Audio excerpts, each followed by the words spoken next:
नमस्ते, कैसे आप सब लोग? ब्यूटीफुल सक्सेस स्टोरी लेकर के आई हूँ। ये जो सक्सेस स्टोरी है ये रिया की है और इन्होंने भागलपुर से हमारे साथ में अपनी सक्सेस स्टोरी को शेयर किया है।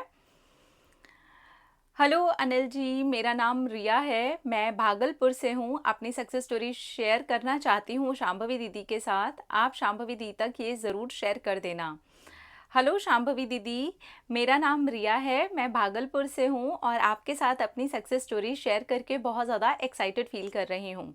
एक्चुअली मैंने अपने क्रश को अपनी लाइफ में मैनिफेस्ट कर लिया है। मेरा वो क्रश आज का क्रश नहीं है। मैं 7 ईयर से उसे पसंद करती थी। मेरी ही गली में रहता है और मैं उसको बहुत ज़्यादा पसंद करती थी, लेकिन तब मैं बहुत ज़्यादा छोटी थी। जब मैं 19 ईयर्स की थी तब मैंने उसे पहली बार देखा था। आज मैं 26 ईयर की हो चुकी हूँ और मेरे सिर्फ 1 महीने के मेथड के बाद ही उसने मुझे रिलेशनशिप के लिए प्रपोज किया और शादी का कमिटमेंट भी दिया। मैं एकदम से शॉक्ड ही हो गई। तो मैं आपको बताती हूँ कि ये हुआ कैसे है। वो मुझे बहुत ज़्यादा पसंद था। मैं उसे अक्सर ही देखा करती थी। एक दिन मैं जादू प्रैक्टिस में उसके बारे में उसका नाम डाल करके लिख दिया। एक्चुअली उसकी फैमिली और उसका पूरा ही बैकग्राउंड बहुत ज़्यादा अच्छा है। हम लोग उनको अभी से नहीं जानते हैं, बहुत पहले से जानते हैं। पर क्रश वो मेरा तभी बना था जब मैं 19 साल की थी।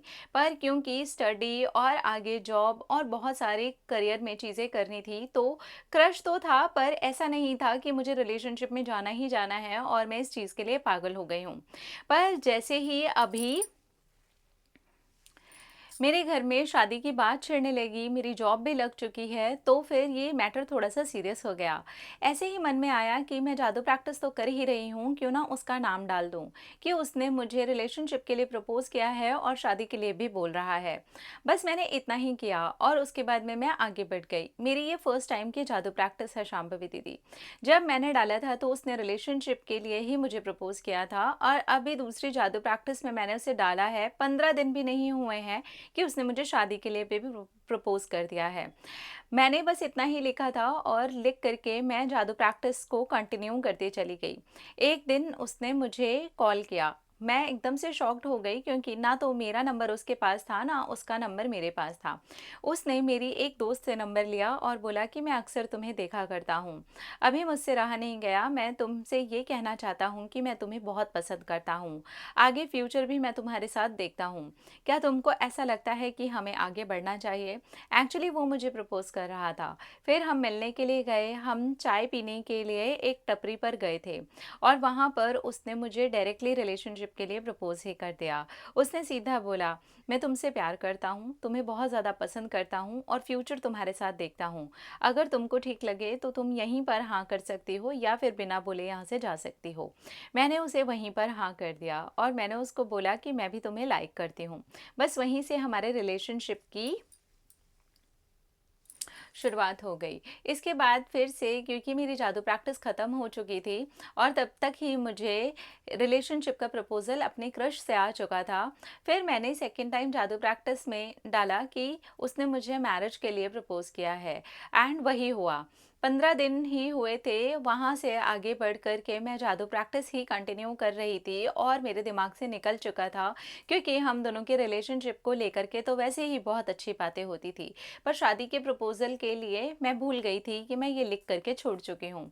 उसने मुझे सीधा बोला, विल यू मैरी मी? घर पर बात करूँ? क्योंकि हम एक ही गली में रहते हैं तो थोड़ी प्रॉब्लम हो सकती है। इसलिए तुम बोलोगी तो मैं अभी से कन्विंस करना शुरू करता हूँ और हो सके तो तुम भी अपनी फैमिली में बता दो। And guess what Shambhavi, actually हम दोनों की फैमिली ये जान करके खुश हुई कि इतने आस-पास में ही ये दोनों बच्चों ने एक दूसरे को पसंद कर लिया है।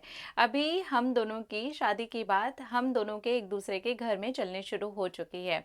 आई am very happy and blessed. जिस चीज़ को मैंने सिर्फ इतना ही सोचा और इतना ही लिखा, वो मैनिफेस्ट भी हो गया। Thank you, thank you, thank you, thank you so much. Oh, thank you so much. Wow, क्या बात है! Congratulations, I am very very very happy for you. तो इन्होंने सिर्फ जादू प्रैक्टिस में फर्स्ट टाइम इन्होंने जब जादू प्रैक्टिस की, यार मैं तो सोचती हूँ कि कितनी अच्छी बात है ना।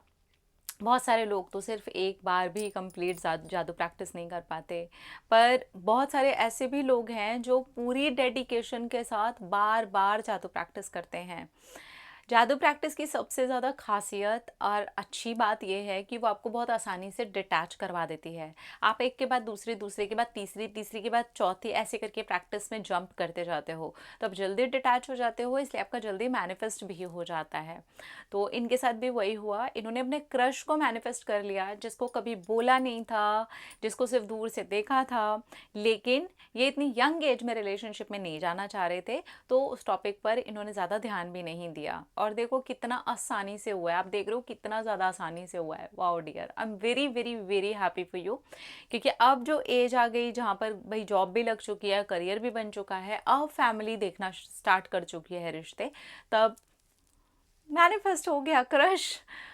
Wow, congratulations, I am very very very happy for you. आप दोनों हमेशा खुश रहो, आप दोनों के बीच में हमेशा बहुत सारा प्यार बना रहे, ढेर सारा प्यार, ढेर सारी ब्लेसिंग्स। अपना अपना रखिए ख्याल, अपने आपसे कीजिए ढेर सारा प्यार ताकि अट्रैक्ट करें ढेर सारा प्यार। I love it. टाटा।